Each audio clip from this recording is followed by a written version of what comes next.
రోజు వెళ్తున్నాడు, ప్రార్థన చేసుకుంటున్నాడు, ఆ కర్రలు ఏరుకొని వస్తా ఉన్నాడు, పడవ కడతా ఉన్నాడు. ఊర్లో వాళ్ళందరూ అనుకుంటా ఉన్నారు, అసలు ఇది ఏం కడుతున్నాడు ఈయన.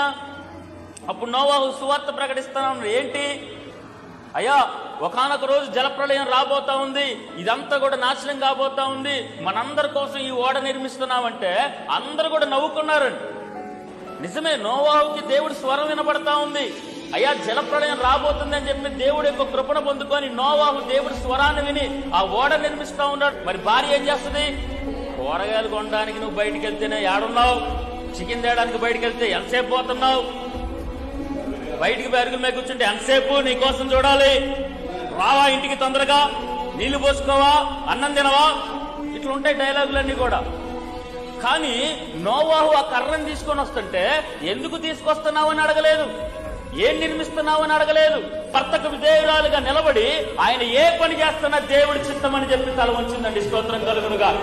ముసలోళ్ళు కూడా విడాకులు తీసుకుంటారు, కోర్టులో చూస్తా ఉంటుంటే ఏంటంటే ఈ వయసులో నాకు వద్దేనా, అరిచేస్తున్నాడు నన్ను, ఎంతకాలం భరించండి అని చెప్పి ఒక భార్య మాట్లాడుతూ ఉంది.